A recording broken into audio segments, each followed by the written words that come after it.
You are listening to KLRN Radio, where liberty and reason still reign.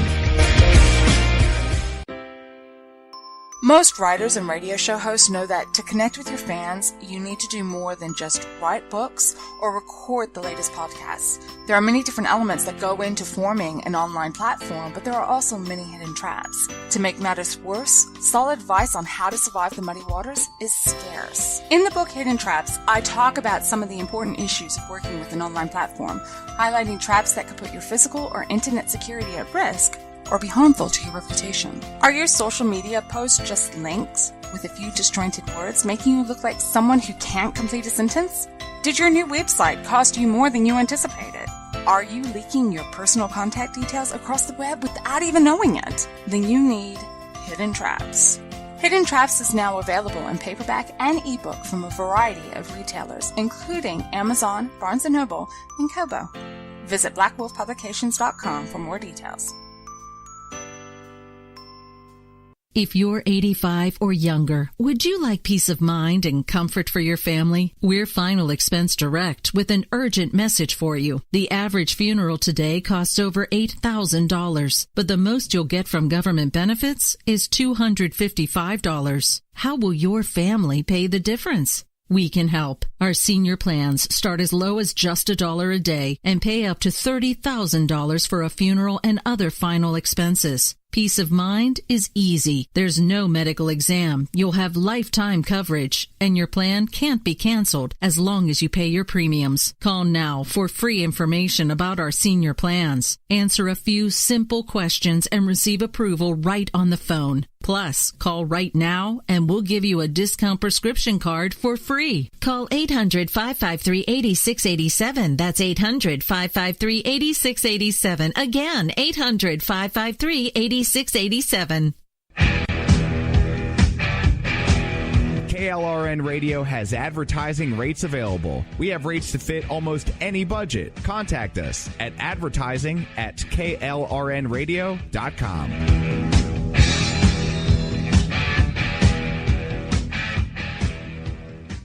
Everyone loves liberty. Our rights come from God, not the government. So why are you letting other people tell you what's best for your healthcare? Exercise your freedom with Liberty Health Share. Liberty Health Share is a community of people who voluntarily share one another's medical costs. Liberty Health Share is founded on the idea that most people truly want to help one another. Healthcare sharing allows members to do just that as a true community that supports one another in times of need. Liberty believes people should make decisions for themselves and their families. Members are able to take back the freedom to make their own decisions about their healthcare. Freedom from guilt or doubt about how your money is used. You have the freedom to direct your healthcare, not to be dictated to by bureaucrats. Stop letting others tell you what to do and join a community of like-minded people. Exercise your freedom. Join Liberty Health Share and take back the control of your healthcare while helping those around you. Call Liberty at 855-58-LIBERTY. Again, that's 855-58-LIBERTY for more information, or you can check them out at libertyhealthshare.org. Again, that's libertyhealthshare.org.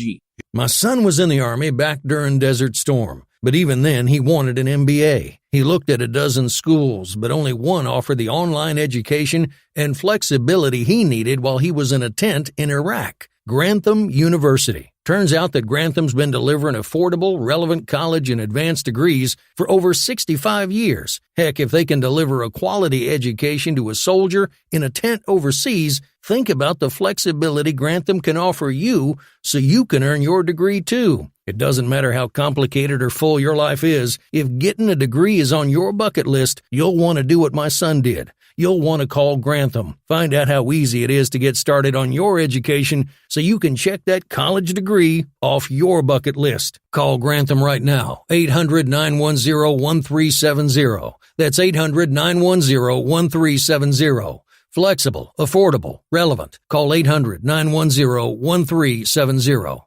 At St. Jude, a family never sees a bill at all. It's like the world has been lifted off of your shoulders. St. Jude Children's Research Hospital. Finding cures, saving children. Learn more at stjude.org. Sometimes writers feel lost, unsure why a passage may not be working. It takes another set of eyes to help us nurture our writing into full maturity. At Black Wolf Editorial Services, we strive to enable writers to develop and grow, offering manuscript critiques and line edits through a mentoring editorial style.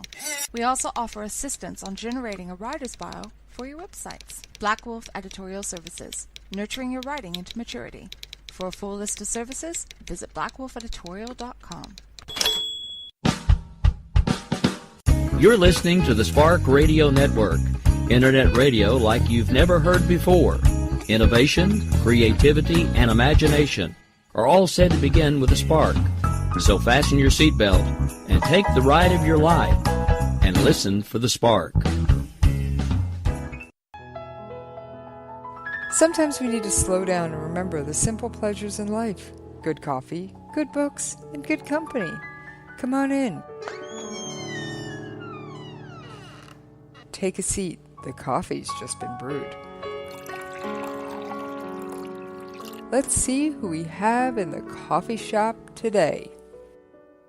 What a beautiful day in the coffee shop. As I stroll through the coffee shop and look at everybody reading, writing, and chatting and visiting with friends, I'm looking for a book. A book on a table. Up. There's a book. And the title on the book is December's Soldiers. And the author's name is Marvin Tyson. How you doing today, Marvin? I'm doing just great, Jesse. How about you? Fantabulous. You've got to tell me a little bit about this book. Well, the book is actually a political fictional thriller about the ongoing antagonism between the Texas state government and the government in D.C., and how the people of both parts of the country handle that. And it develops into an action thriller because some overseas bad actors, primarily Chinese, decide that they want to take over the oil supply, the crude oil supply in Texas and the U.S. And because of that, a lot of people lose their lives and fortunes, and that's primarily what the book is about, how those people go about trying to control the world's oil supply, and the people that they're trying to resist them. It's I think, of course, I wrote the book, so I'm certainly going to think it's good, but the people that have reviewed the book think that it's really, really good. Well, that's fantastic. So what made you decide to pick this particular topic to explore? Well, everything that I write is basically about either politics or Texas or both. I'm a many-generation Texan, and like a lot of people almost anywhere, I love my home state, and I love the people in it, and I love to write about Texas. And I also have been very politically active all of my adult life. And so that combination of things just seems to come through almost everything that I write. Now, I will say that I also write poetry, and there are a few poems in my book that may not necessarily be about politics, but they are about Texas, and that's primarily what I write about, Texas and politics, or Texas and politics. How did you get interested in politics? I actually, to be honest with you, it was many, many years ago when I joined the Army. I don't know why, but when we took our oath of enlistment, and I had to swear this oath to protect and defend the Constitution, that, a lot of people don't even think about that. They just recite the words, and they don't think about that very much. But to me, it was very meaningful because I was brought up in a very country family, a very country part of the state, and your word really, really meant something. at that time. And so for me to swear an oath to the Constitution or to protect that Constitution, I felt like I really needed to know what that Constitution said. What does it say and what does it mean? What did the people that wrote it, what were they trying to tell us? And the people that ratified it, what were they trying to tell us? And that became a lifelong obsession with me to know what those folks were thinking when they put this Constitution down for us. And that got me interested in politics because I knew that politicians or office holders took almost the same oath that I did. So I wanted to know how closely they were following the Constitution and whether they really meant it when they said that they swore to protect and defend the Constitution. So that's how I got involved in politics, and it's been a lifelong thing with me to try to keep up with those things and actually try to make a better world for my children and grandchildren through the political process. Well, that's a very noble goal, and I have to admit, a lot of people will recite an oath like that, or even something like more mundane, like the Pledge of Allegiance, and they just recite it by memory, or they're fed the words, but they don't really stop and think about the words, what the words mean and what they're actually saying. And it's true. I think that is an amazing parallel that you draw. And I think it's fantastic that you decided to try and put a little bit of this on paper. Now, where did you get the Chinese tie-in?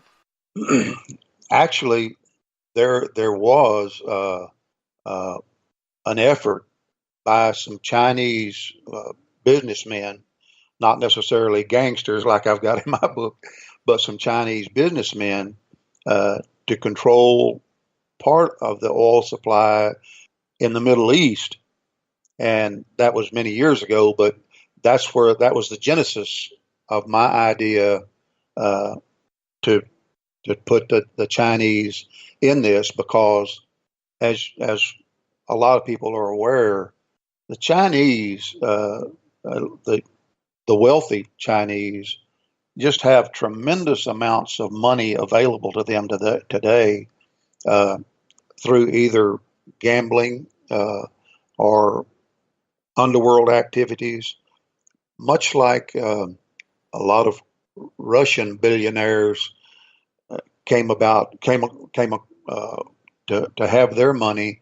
Chinese, there are some Chinese billionaires the same way. As a matter of fact, the richest woman in the world is a Chinese woman, and she's definitely got billions of dollars that she could throw at anything she wants to try to control, and so that was the way I got the Chinese connection there for the book. That's fascinating. I didn't know that the richest woman in the world was a Chinese woman. That's a cool fact. Yes.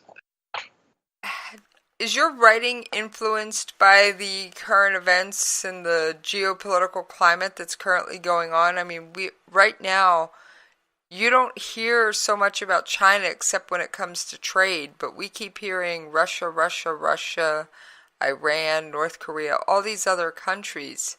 So does this factor into your writing at all, or do you just write the story you want? Yes, it does. Current events greatly influences my writing. And I would say, though, that the reason we don't hear as much about Chinese influence in the business world or the political world at large is because China is still basically a very controlled society, whereas Russia became more open, maybe involuntarily, with the breakup of the old USSR.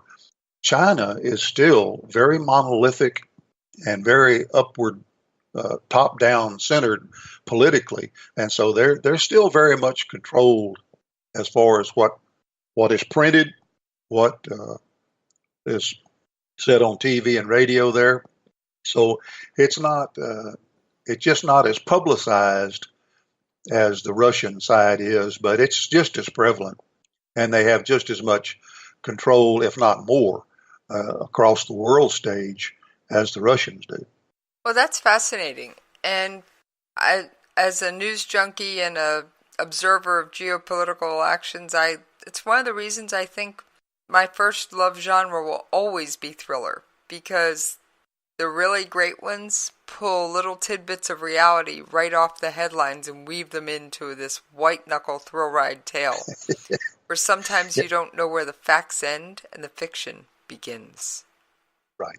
And that, and for my part, that's very intentional. I want people to be able to relate the real scene around us, the geopolitical scene around us, with my book. And I want them to understand that the things that I'm writing about, although it's fiction, tomorrow it could be reality. Every bit of it could be reality. So that's where I come from as a writer, is that connection is very, very real and very deliberate for me. That connection between fiction and reality is very, very important and very deliberate in my writing. How long did it take you to write December Soldiers? Actually, it took several months because I wasn't sure exactly where I wanted to go with the book. And an author doesn't always have the end when he puts down chapter 1. He doesn't always have the end in mind. And so it took me a while in my mind to figure out where I wanted to go with this. Did I want all the heroes to still be heroes at the end, or did I want some of these characters to maybe turn over a different leaf and maybe not be such heroes at the end?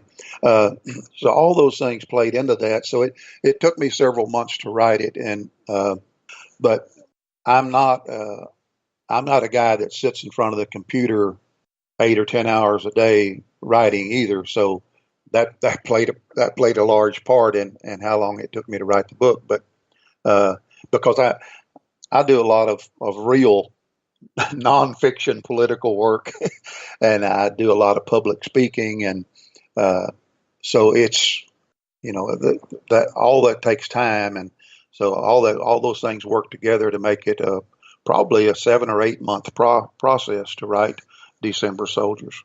Are you one of those authors that you have an entire outline, you know every plot point and every twist and turn that's going to happen before you start writing, or do you kind of let the characters occasionally run away with the story?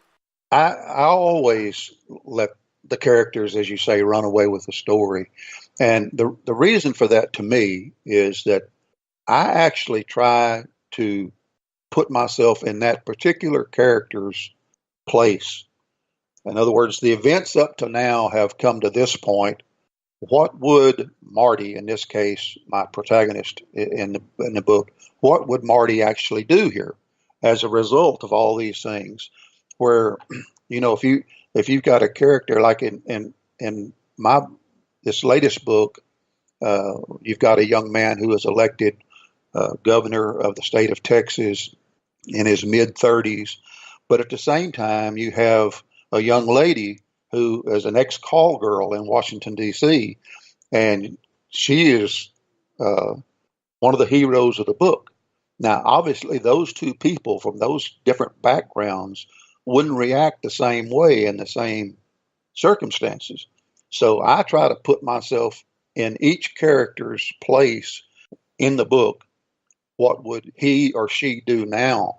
And that's the way I develop my characters in my books. And I don't know that in my particular style of writing that having that complete outline that you're talking about would work, because the characters have to be able to develop as they go through, and you have to be able to determine these things have already happened in the book.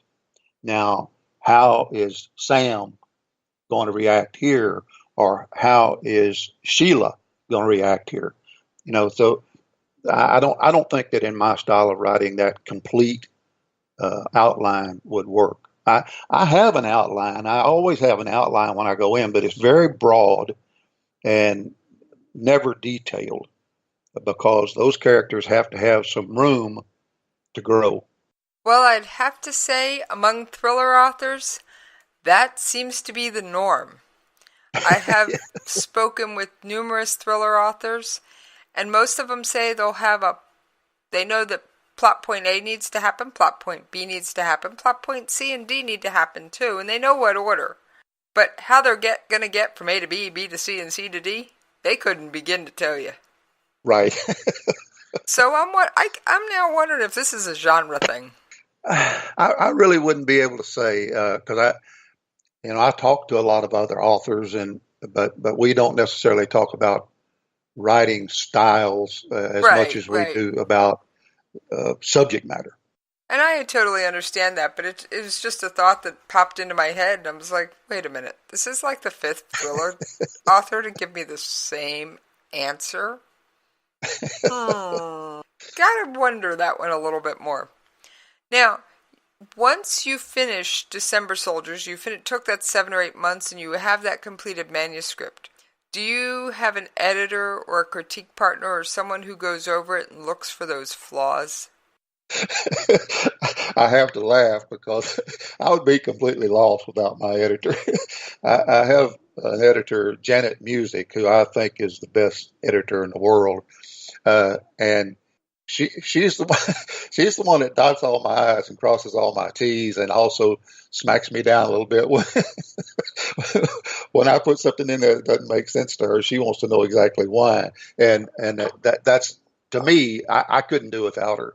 And I think anybody that tries to write completely without a professional editor really misses a golden opportunity, because I think everyone needs to have, I guess you could say, a loyal opposition that wants to question why things are the way they are and make you think, well, why did I put that? Why did I say that? So yes, all my work is edited. Well, that seems to make the difference between a good book and a great book, is the fact that is the quality of the editing. I have read fantastic self-published books and lousy self-published books. And I've read great traditionally published books and lousy traditionally published books. And it all seems to come down to two things: the premise of the story and the quality of the editing and writing, which seem to go hand in hand. I believe you're absolutely right. Because as I was told by a friend of mine who's an editor, we can work a lot of miracles. We can't edit a blank page. My editor, like I said, I'm sure there are other writers around that feel like their editors are the best, but I think Janet is she's perfect for me, because I don't need a rah-rah person. Just pats me on the back and says, well, whatever you say goes. I need someone to say, this doesn't make a lot of sense to me, so I need to know why you said that. For instance, in my writings, I intersperse a lot of colloquialisms and some rural Texas jargon that I've heard all of my life growing up.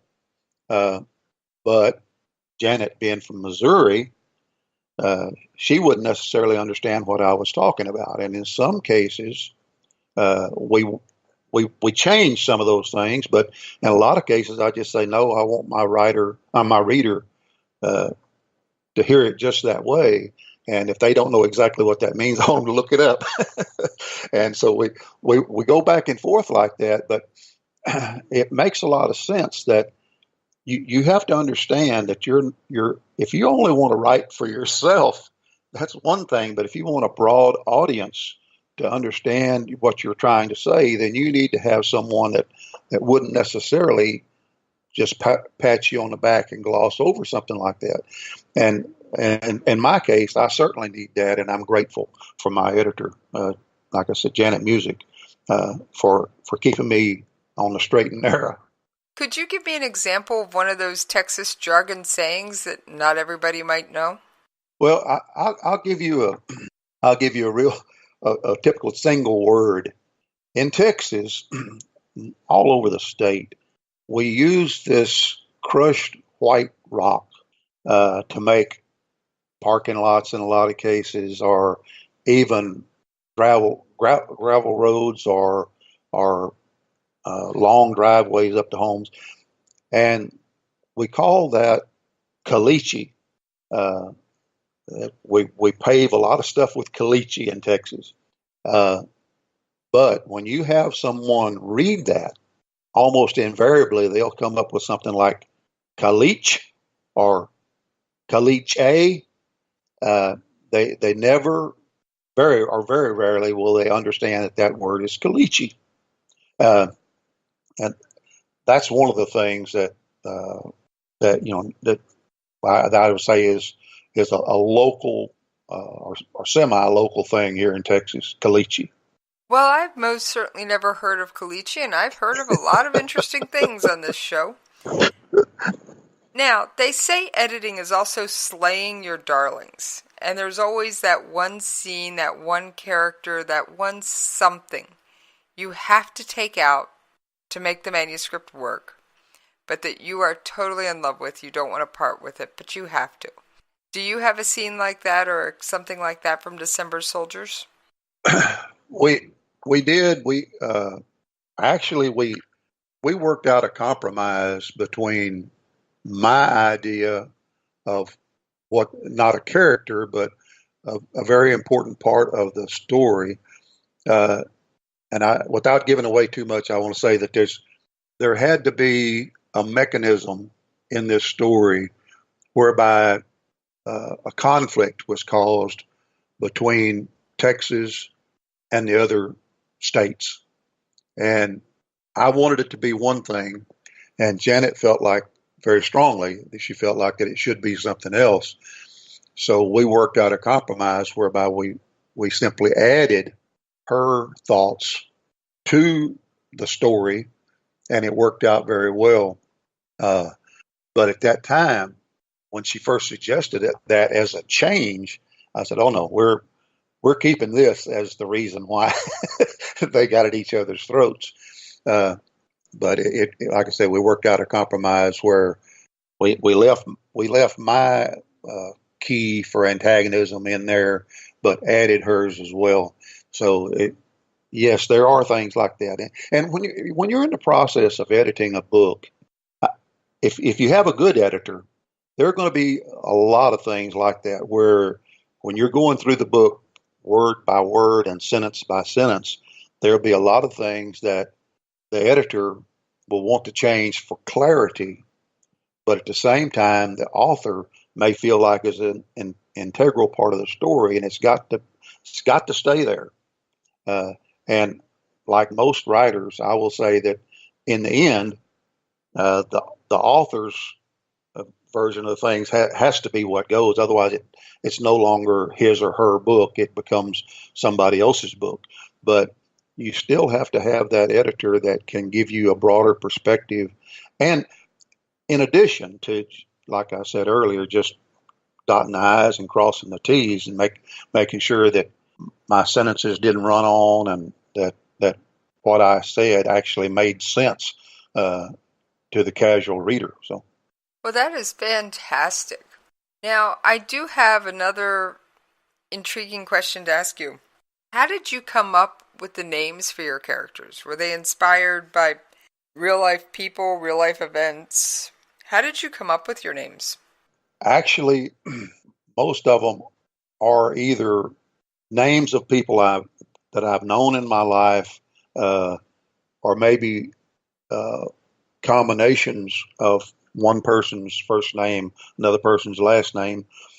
But I will say that if the names are not entirely fictional, I went out of my way to make sure that if I called somebody by a particular name and I really knew somebody that had that name, I got their permission to use the name. But almost all of my names are just combinations of people that I've known in my life, and so are their personalities. I mean, nobody works in a vacuum, and I believe that most of my characters are either an amalgam of people that I've known in my life, or they're based very closely on the personalities of people that I've known in my life. How did you come up with not so much the characters, but how do you research something like a DC call girl to stick in the middle of Texas? And how do you research a character like that to understand how she would react? Well, actually, that's over just a lifetime of reading about current events, news stories, and an amalgam I guess you'd say an amalgam of different people that I've known in my life. You know, all of us have known people in our lives that maybe didn't have the best reputation. They might not have been call girls, but they might not have had the best reputation back in school or whatever. But later on in life, you found out, hey, that was really a good person. They did some things that they wouldn't necessarily be proud of, but that doesn't define who they are. And that, to me, that's the way I built this character, was that she was made who she was by the events in her personal life that she had little or no control over, but that didn't stop her from being a really good human being. And that, to me, was that was one of the keys to the story to me, is these people, even the darker characters, had really redeeming qualities. I will share a little story with you about my first book, and a woman who reviewed my book. What's the title of your first book? That was Fall of the Western Empire, and it's the book. This is a two-volume set. Yes, the two volumes, Fall of the Western Empire, and then December Soldiers is a sequel to Fall of the Western Empire. But this lady that reviewed my first book one time said, she sent me an email and she said, I would only suggest that if you write a sequel to this, that you have this, my primary character in the book, Marty, if you have him have an affair with one of his guards, his Secret Service people. And I said, that's not going to happen.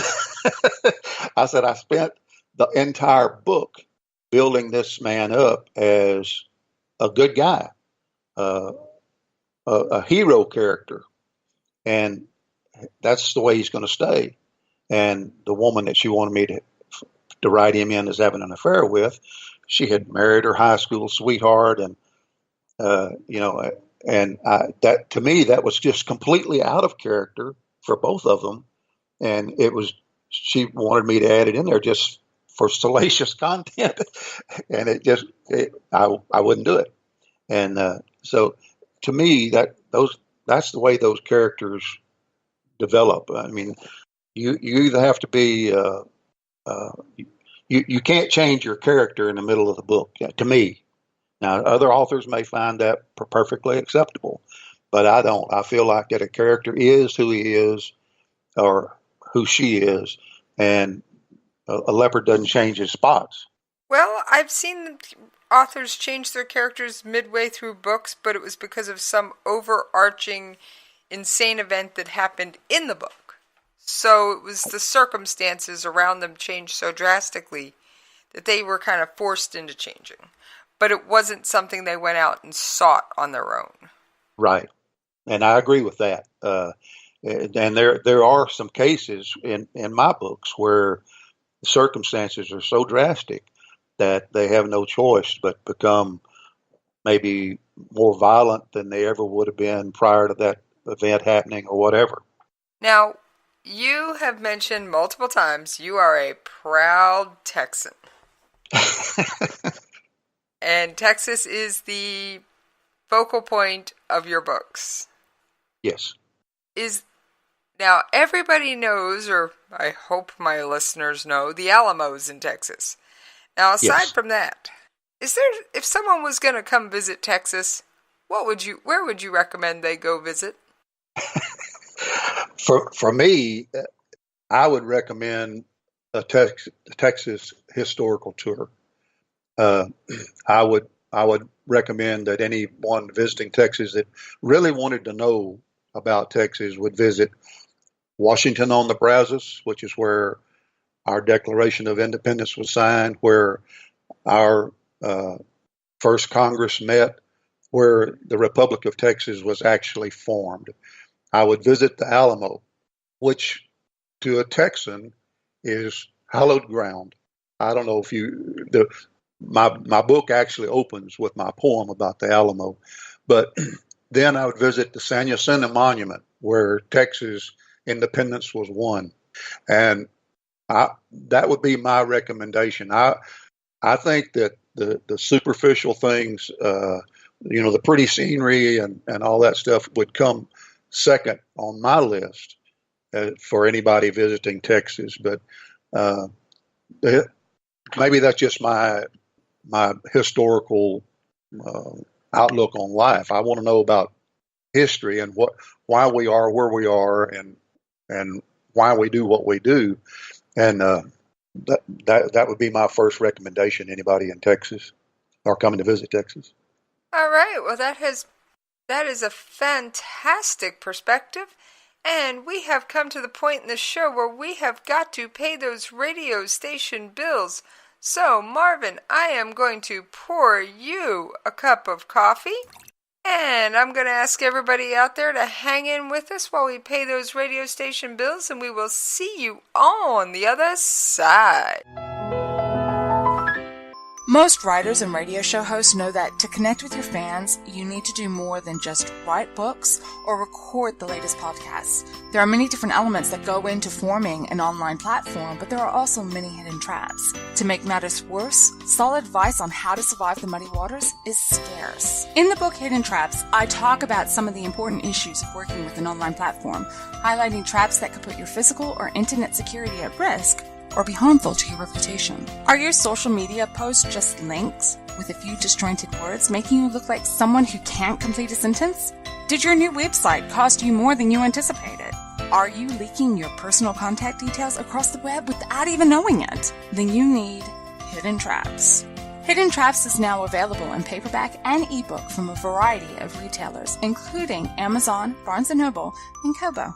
Visit blackwolfpublications.com for more details.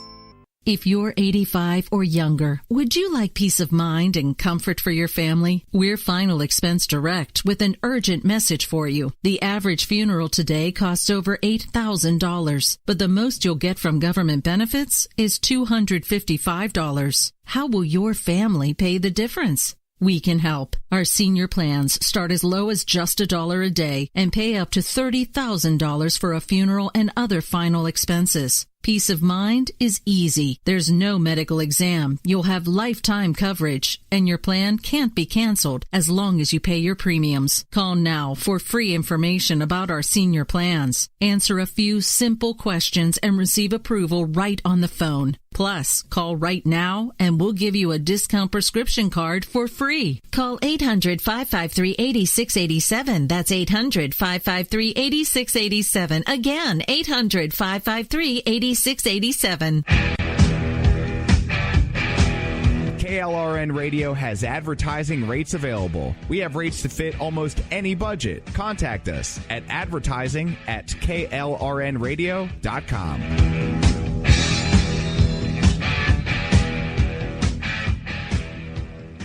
Everyone loves liberty. Our rights come from God, not the government. So why are you letting other people tell you what's best for your healthcare? Exercise your freedom with Liberty Health Share. Liberty Health Share is a community of people who voluntarily share one another's medical costs. Liberty Health Share is founded on the idea that most people truly want to help one another. Healthcare sharing allows members to do just that as a true community that supports one another in times of need. Liberty believes people should make decisions for themselves and their families. Members are able to take back the freedom to make their own decisions about their healthcare. Freedom from guilt or doubt about how your money is used. You have the freedom to direct your healthcare, not to be dictated to by bureaucrats. Stop letting others tell you what to do and join a community of like-minded people. Exercise your freedom. Join Liberty Health Share and take back the control of your healthcare while helping those around you. Call Liberty at 855-58-LIBERTY. Again, that's 855-58-LIBERTY for more information, or you can check them out at libertyhealthshare.org. Again, that's libertyhealthshare.org.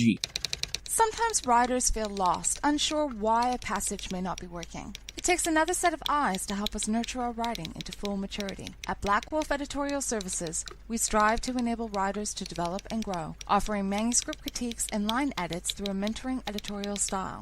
We also offer assistance on generating a writer's bio for your websites. Black Wolf Editorial Services, nurturing your writing into maturity. For a full list of services, visit blackwolfeditorial.com. Thank y'all for hanging in there with us while we paid those radio station bills. And I'm going to pour myself a fresh cup of coffee. Now, Marvin, speaking of coffee, what is your favorite coffee shop treat? My favorite coffee shop treat is black coffee and some chocolate chip chocolate chip cookies. I'm sorry.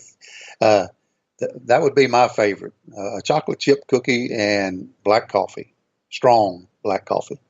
Oh, a man after my own heart. I happen to love my coffee a little bit on the strong side. In fact, sometimes my guests at my house in real life have to add a little bit of hot water to their cup of coffee. I got, when I first started drinking coffee, well, actually it was overseas, in the Army.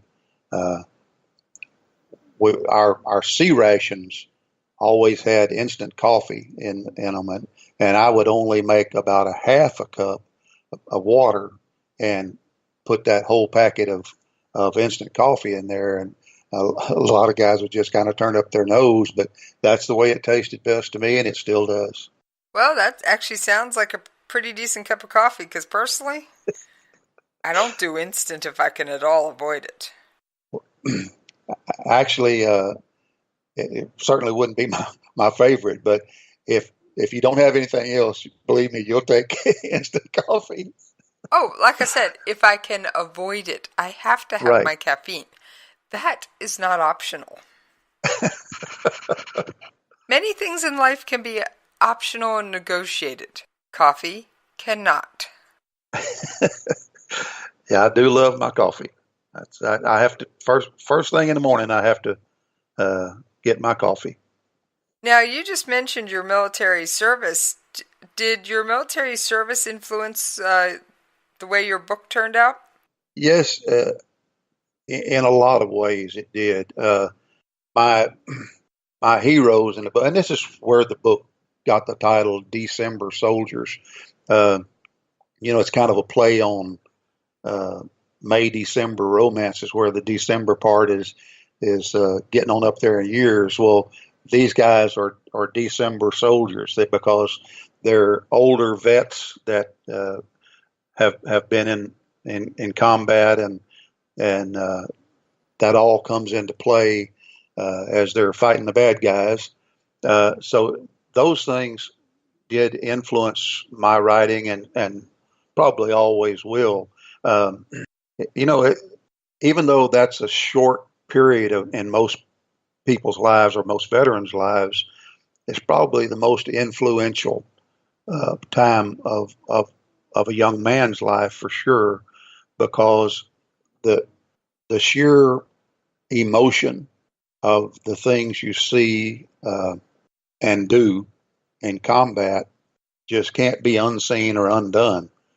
And so they stay with you, and they virtually influence everything that you do throughout the remainder of your life. And sadly, that's why we have so much problem with PTSD, post-traumatic stress disorder, which a lot of people think that's a new thing, but it's always been part of any combat. Whether World War One, it was called shell shock, and World War II, it was mostly called combat fatigue, but that's just part of it for some veterans, and that's the reason why. It's just something that you just it influences everything that you do in your life, and certainly influences my writing. Well, I'm glad you pointed out that PTSD is not a new thing, because so many people and so many books will play on it, but it has always been there from time immemorial. And Yes. they seem to change the name every couple of decades, but it's still there. Yes, yeah, and it's very real. A lot of people don't understand just how real it is. And now, I will say that I don't like the idea that a lot of veterans, or not a lot, but some veterans seem to want to use that as an excuse for bad behavior, when I don't think that's accurate at all. The very vast majority of veterans, whether combat veterans or non-combat veterans, they simply do their time in the service, whether it's 2 years or 30 years, and they come back and go to work and make a life for them and their families. And this stuff, though it influences their life and shapes their life in a lot of ways, it doesn't make them act badly or do those kinds of things. And that seems to be an especially prominent thing now with a lot of writers, is to throw the Vietnam veteran out there with anytime somebody is a really bad actor. He killed somebody in cold blood or something like that. Well, he was a Vietnam vet, and that makes me mad to tell you the truth about it. Well, as a military spouse and someone who's also a student of history, I must say that the Vietnam vets, at the time of their return, most certainly did not get the thanks or the recognition they so rightfully deserved. And I think that writers today should not be using them as plot devices for negative reactions and things like that. Right. Yeah. Personal opinion stuck into the show. Yeah. And I want to add one more thing to that, and then I'll get off that subject. But I know that a lot of Vietnam veterans are bitter about the way we were treated when we came home. My son was the commander of the 3rd Marine Amtrak that crossed the Tigris River into Baghdad in the last Middle East war, the last Iraq war. And when he came home, we had a big parade, and it was just great. And I think, maybe it's just because I choose to believe this, but I really believe that a collective angst across America about the way Vietnam veterans were treated is the reason these young people are treated so much better today when they return from a military deployment. And if that is the case, if our treatment had any part to play in that at all, then I think it was well worth it. Well, I want to personally thank you for your service, and I'm sure many of my listeners will echo the same sentiments, because I do have quite a number of vets and service members who are fans of both of my shows. Now, how did you get such an intriguing book cover? I mean, what was the thought behind it? Well, actually, I didn't have a whole lot to do with the cover itself, but I did get. I approved the cover when it came out, but my only requirements were that the cover would have a Texas flag and 3 Vietnam era veterans in silhouette on it, and primarily because my heroes at the end of the book are these 3 old veterans. And since the book is based in Texas, I wanted to have some Texas symbolism on the cover, but I didn't design the cover. And I, I just, they gave me, I think, maybe a dozen preliminary designs, and then I think I made a couple of changes, and then they sent me this one, and I said that'll do, because I just wanted to have the three veterans on there and some Texas symbolism, and with the Texas flag, and there we are. Well, I think it's fantastic that you insisted on making sure that your home state of Texas was well represented and that your Vietnam-era veterans were there as well. Well, thank you. I think that speaks volumes. Now, is there anything I haven't mentioned that you'd like to bring up? Actually, the only other thing that I want to bring up is that the story is fiction, but it could very well be reality at any time. And this antagonism between our central government in D.C. and the state governments around the Union is very much more real than a lot of casual observers might think that it is. And we have to get a grip on that. And I think I deal with one way that it could possibly be dealt with, but there may be other ways as well. But we can't continue to ignore this. Here lately on the news, there's been a lot said about the California initiative, which has been approved for actual gathering names on a referendum for California to declare their independence from the U.S.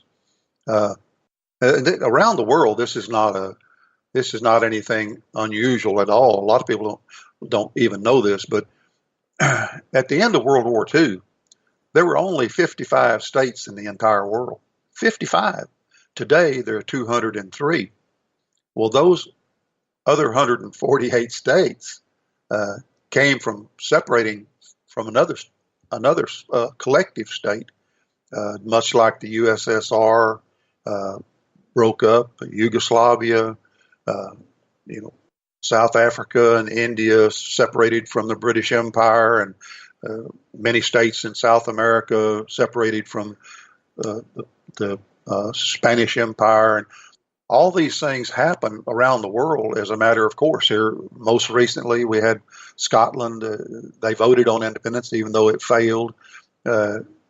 Great Britain voted to separate from from the European Union. And those things really happen. People will look at something like this Yes California campaign and write it off as a bunch of malcontents or whatever. But around the rest of the world, they see this as a common thing: local self-government, a Republican form of government where the people determine their own route into the future, our own pathway into the future, as being the normal course of events.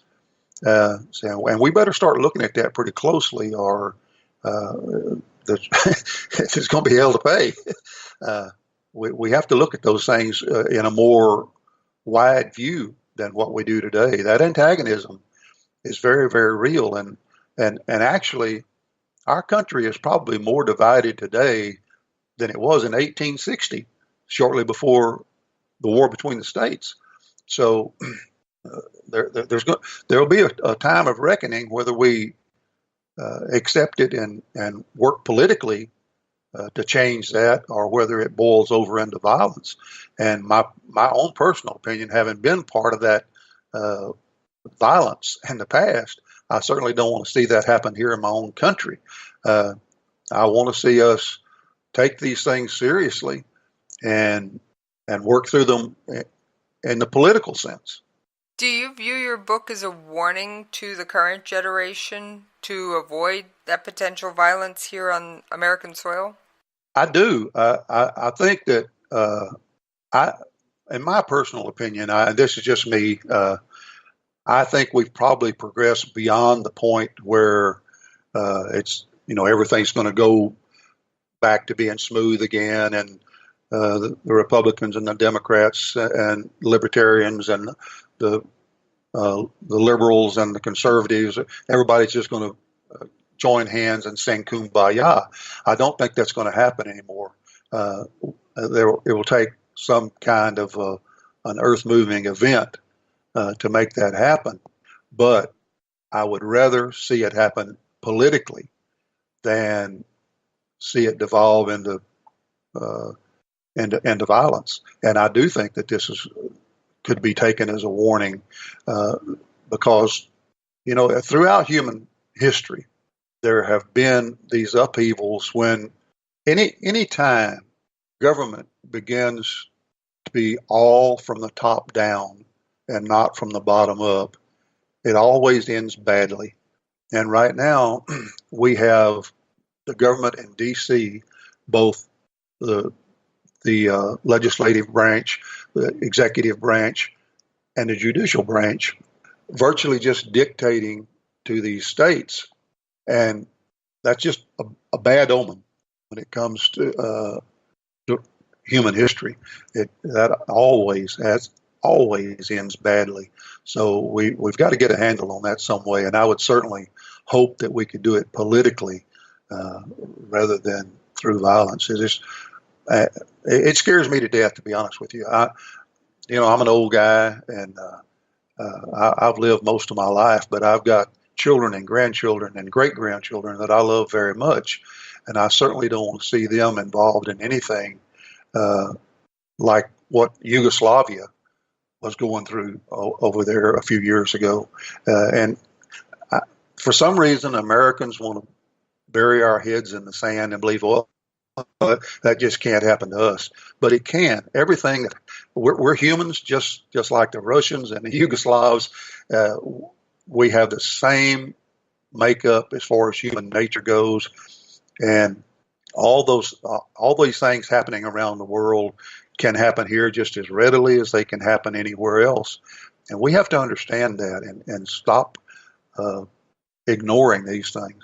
Well, it's interesting for you to say that you think of your book as kind of the canary in the coal mine, although I hope it actually rises to the top and does not die. So, back to your book for just a moment.